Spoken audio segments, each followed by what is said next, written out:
हाँ, ये मुमकिन है. लेखिका डॉक्टर तरु जिंदल. वाचक स्वर डॉक्टर अदिती काळमेघ. डॉक्टर असण्याचा मान. एक प्रीमॅच्युअर म्हणजे पूर्ण 9 महिने न भरलेलं बाळ जन्माला येणार होतं. आम्ही वॉर्मर, रिसेसिटेशनची उपकरणं आणि इतर सगळ्याची जय्यत तयारी करून सज्ज होतो. बाळाच्या दोन्ही आज्या रुग्णाच्या खाटेशेजारी काळजीयुक्त चेहऱ्याने उभ्या होत्या. त्यांचे डोळेच मला सांगत होते, मॅडम संभाळले ना. बाळ व्यवस्थित बाहेर आलं खरं, पण ते श्वास घेत नव्हतं. मी त्याला रिसेसिटेट करण्यात गुंतले तेव्हा त्या दोघींचे डोळे माझी प्रत्येक हालचाल अत्यंत लक्षपूर्वक टिपून घेत असलेलं मला जाणवत होतं. 2-1 मिनिटांनी जगातला तो सर्वात गोड आवाज आम्हाला ऐकू आला. ट्या. अतिशय नाजूक आणि हलकंसं ते अर्भक जणू कापसाचा लहानसा गोळाच वाटत होतं. माझ्या दोन्ही हातात ते मावत होतं. आपल्या पक्षासारख्या लहानशा फुफ्फुसाची ताकद आम्हाला दाखवून देत ते जणू मोठ्याने रडत होतं. एका स्वयंसेवी संस्थेकडून भेट म्हणून मिळालेले कपडे घेऊन एक परिचारिका धावत आली. त्यात छानसा गुलाबी फ्रॉक, लंगोट, टोपी, हातमोजे आणि पायमोजे होते. त्या लहानशा बाळासाठी ते फारच मोठे होते, पण दुसरा काही पर्याय नसल्याने आम्ही तेच ढगळ कपडे त्याच्या इवल्याशा बारकुड्या हातापायांमधून काळजीपूर्वक चढवले. हाताच्या घड्या घालून त्या दोन्ही आज्या माझ्याकडे एकटक पाहत होत्या. त्यांचे डोळे पाण्याने डबडबले होते. त्या म्हणाल्या काहीच नाहीत, फक्त माझ्याकडे बघत राहिल्या. काही वेळाने मग निघून गेल्या. 10-1 मिनिटांनंतर परिचारिकेने येऊन मला सांगितलं, मॅडम त्या 2 बायकांना तुम्हाला काहीतरी द्यायचं आहे, या ना प्लीज. सिस्टर त्यांना सांगा की मला काही नको. मॅडम प्लीज एकदा बाहेर या ना. परिचारिका हसून मला आग्रह करत म्हणाली. मी प्रसूती कक्षाच्या दाराशी गेले तर त्या दोघी आज्या चहाचा एक कप आणि पार्लेची बिस्किटांचा पुडा घेऊन उभ्या होत्या. मॅडम तुमच्यासाठी. अरे हे काय? त्यांच्या मनाच्या निरागसतेने, साधेपणातल्या सौंदर्याने मी भारावून गेले. त्यांच्या अंगावरच्या साड्या जरी जुन्या पुराण्या, फाटलेल्या आणि विरलेल्या असल्या तरी त्यांची मनं मात्र शुद्ध आणि टवटवीत होती. एखादा डॉक्टर ज्या मोजक्या क्षणांकरता जगत असतो त्यापैकीच हा क्षण होता. डॉक्टरला खरं पाहता पैसा, नावबिव नको असतं, हे असं शुद्ध प्रेम जास्त हवंसं वाटतं. मॅडम हे गरीब लोक आहेत, ते इतकंच देऊ शकतात, परिचारिका म्हणाली. जणू ती भरपाई करत असावी. सिस्टर अहो काय बोलताय तुम्ही? असं म्हणून मी त्या दोघींचे हात हातात घेतले. पार्लेजीचं बिस्किट चहात बुडवून खाताना माझ्या मनात आलं, आत्ता आमच्यापैकी कोण अधिक ओझ्याखाली आहे, त्या की मी? त्या लहानशा कृतीने मला झालेला आनंद दिवसभर माझ्या मनात घर करून होता. मी त्याच धुंदीत होते. कोणत्याही उत्तेजक पदार्थाने मिळणार नाही अशी किक मला त्या चहाने मिळाली होती.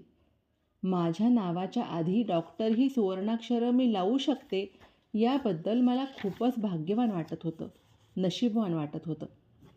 मी माझ्या विशीतली सगळी वर्ष ते कमावण्यासाठी घालवली होती आणि असे क्षण अनुभवता आले की त्या कालावधीच्या गुंतवणुकीविषयी आनंद वाटायचा.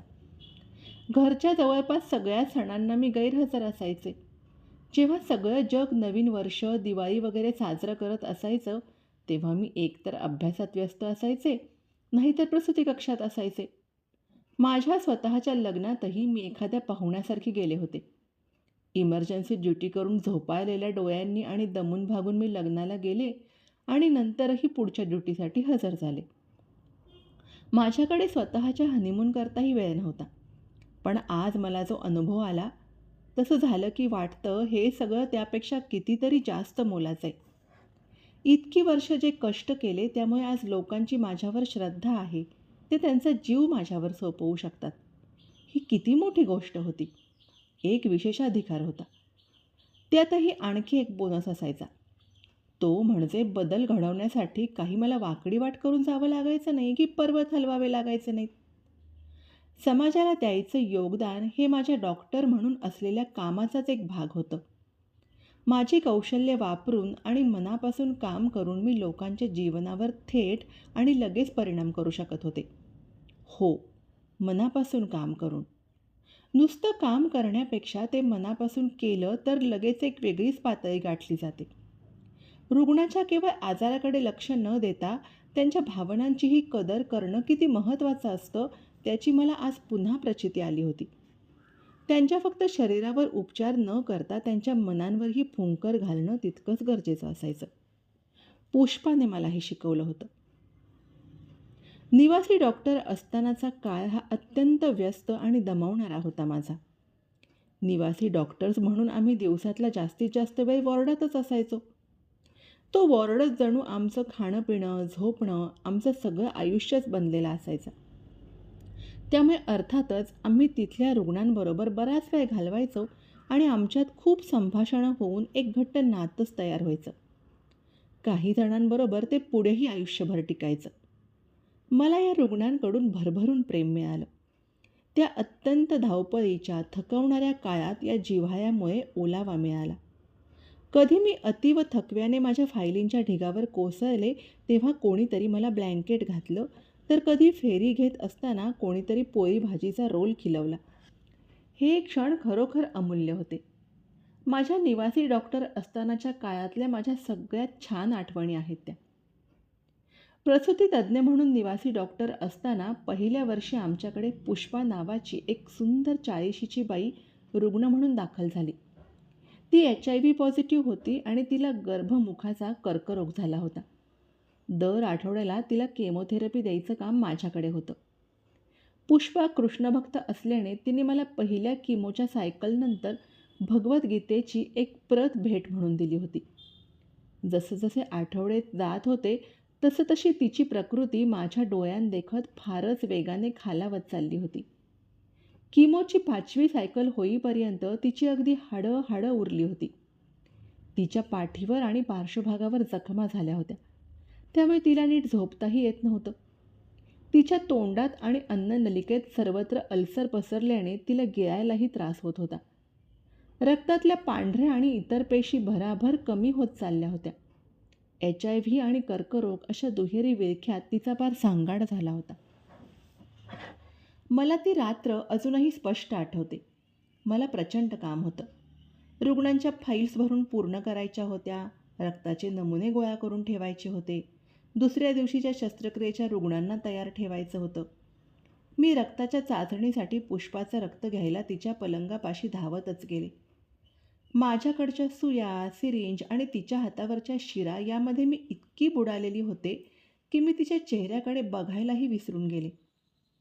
मी तिचं रक्त घेत असताना ती अचानक म्हणाली, "डॉक्टर, मी तुम्हाला स्पर्श करू का?" तिची विचित्र विनंती ऐकून मी गोंधळून गेले, पण लगेच उत्तरले, "हो, का नाही?" सुईच्या टोचण्याकडे दुर्लक्ष करत तिने हळुवारपणे माझा हात हातात घेतला आणि खूप वेळ माझ्याकडे एकटक बघत राहिली. अशा प्रसंगी जसं अवघडल्यासारखं होतं तसंच मलाही झालं. "तरू, थांब, हात सोडवून घेऊ नकोस. शायद कुछ कहना चाहती है. पण काम किती बाकी राहिले, ते थांबू शकतं." मनातल्या मनात हा विचार करून मी तिच्या शेजारी तिच्या पलंगावर बसले. माझा हात आता तिच्या हातात सैलावला होता हे मला जाणवत होतं. कितीतरी मिनिटांनी ती म्हणाली, "डॉक्टर, मला तुम्हाला काहीतरी सांगायचंय. मी आज दिवसभर त्याचाच विचार करत होते." "हो, मी ऐकतेय पुष्पा." "डॉक्टर, तुम्ही मला नेहमीच खूप आदराने वागवलेत. बाकी कोणी माझ्याकडे लक्षही देत नाही. कोणालाही काहीही पडलेली नाही आहे, कोणालाच." इतकं बोलून तिने माझे हात आपल्या चेहऱ्यापाशी नेले आणि ती रडायलाच लागली. यावर काय प्रतिक्रिया द्यावी हेच मला कळेना. मी तिची समजूत काढायला हवी होती, पण कशी? ज्या रुग्णाकडे आता फार दिवस उरलेले नाही आहेत आणि त्यालाही ते माहिती आहे, अशा रुग्णाची समजूत कशी काढणार? माझ्या वरिष्ठ डॉक्टरांना बोलवावं लागेल अशी कुठली शारीरिक चिन्ह तिच्यात नव्याने दिसू लागली होती असंही नाही. पण का कोणास ठाऊक मला असं वाटून गेलं की ही तिची शेवटची रात्र असेल की काय? तिला बरं वाटावं, असं काहीतरी करावं, काहीतरी बोलावं असं मला फार वाटत होतं. ओके, तिच्या आयुष्यातले सगळ्यात आनंदी दिवस कोणते असतील? कदाचित तिच्या लग्नाचा दिवस, तिच्या नवऱ्यासोबत घालवलेला काळ, तिच्या मुलींचा जन्म. त्यांच्या बालपणातल्या आठवणी ती त्यांना कशी भरवत असेल, त्यांच्या वेण्या घालत असेल. हां, याविषयी बोललं पाहिजे. त्याने कदाचित तिला बरं वाटेल. मी एक एक करत तिला त्या दिवसांची आठवण करून देऊ लागले. माझा हात अजूनही तिच्या हातातच होता, पण मला आता अवघडल्यासारखं अजिबात वाटत नव्हतं. तिच्या डोळ्यांमधून आता पाणी वाहत नव्हतं, पण ते अजूनही अश्रूंनी चमकत होते. कदाचित आता तिच्या डोळ्यात पाणीच शिल्लक नसावं. तिने काही क्षण माझ्याकडे पाहिलं आणि मग दूर कुठेतरी तंद्री लावली. मला वाटलं माझ्या बोलण्याने ती तिच्या मनःचक्षूंसमोर ते सगळे जुने प्रसंग एक एक करत बघत होती. मग तिच्या चेहऱ्यावर हसू उमटलं. अरे वा, माझ्या बोलण्याचा परिणाम होत होता तर. आम्ही इथे तिच्या कर्करोगावर म्हणजे तिच्या शरीरावर उपचार करत होतो. मी तिच्या मनावर म्हणजे आत्म्यावर उपचार करायचा प्रयत्न केला तर. मी तर फक्त एक अननुभवी निवासी डॉक्टर होते. एक डॉक्टर म्हणून माझ्या कक्षा काय आहेत हे मला कळत नव्हतं. मी भावनांच्या मार्गावर जायचा प्रयत्न करायला हरकत होती का? तिचा मृत्यू जवळ आला आहे हे आम्हाला दोघींनाही ठाऊक होतं. तर मग मी तिच्याशी मृत्यूविषयी बोलायचा प्रयत्न करावा का? मृत्यू हा शब्दच असा आहे की कोणीच त्याविषयी बोलायला, ते मान्य करायला धजावत नाही. मीही नाही. तिच्या मनातली अंधाऱ्या गूढ भयंकर मृत्यूची भीती कमी करणं हे एक डॉक्टर म्हणून माझं काम होतं का? माझ्या मनात उठलेल्या प्रश्नांची उत्तरं द्यायला कोणीच वरिष्ठ डॉक्टर तिथे नव्हता. मी तिला मदत करायचीच असं ठरवलं. पण एक 24 वर्षांची तरुण मुलगी मृत्यूसारख्या सखोल विषयावर काय बोलणार? माझ्याकडे योग्य शब्दच नव्हते. मी कशीबशी अडखळत एक वाक्य बोलले. पुष्पा, आपण सगळेच एक ना एक दिवस जाणार आहोत. कोणाचा मृत्यू अपघातात होईल, कोणाला हृदयविकाराचा झटका येईल, तर कोणी म्हातारपण किंवा कर्करोगाने मरेल. आपण कशामुळे मरतो याला महत्त्व नाही आहे, तर आपण जिवंत असताना कसे वागलो, काय केलं हेच सर्वात महत्त्वाचं आहे. तू तुझं आयुष्य फार चांगल्या प्रकारे जगली आहेस हे मला माहीत आहे. तुझ्या पतीचा फार लवकर मृत्यू झाला तरी तू तुझ्या मुलींचं शिक्षण पूर्ण केलंस. एकटीने सगळं निभावून त्यांची लग्न लावून दिलीस. तुला स्वतःचा अभिमान वाटला पाहिजे. तू तुझं काम व्यवस्थित केलंयस. तिनं मान डोलावली. तरू, आणखीन काहीतरी बोल. पण काय बोलू? भगवद्गीता. तिनं मला भेट दिलेल्या गीतेची मला अचानक आठवण झाली. पुष्पा कृष्ण भक्त होती आणि जीवन, मृत्यू, आत्मा यावर गीतेहून अधिक चांगलं भाष्य कोण करणार? पुष्पा, तुला गीता ऐकायला आवडेल का? मी विचारलं. तिचे डोळे एकदम चमकले आणि तिनं होकार दिला. एका धुंदीतच मी माझ्या खोलीकडे धावले. हॉस्टेलच्या खोलीवर मी धरवला विचारलं, मी कोणतं प्रकरण पुष्पाला वाचून दाखवू? धरवनेच माझ्यापेक्षा जास्त गीता वाचली होती. दुसरं प्रकरण वाचलंस तर चांगलं होईल ग. मग मी परत येऊन तिच्या पलंगावर बसले. मी तिथंच वॉर्डात तिला ते संपूर्ण प्रकरण वाचून दाखवायला लागले.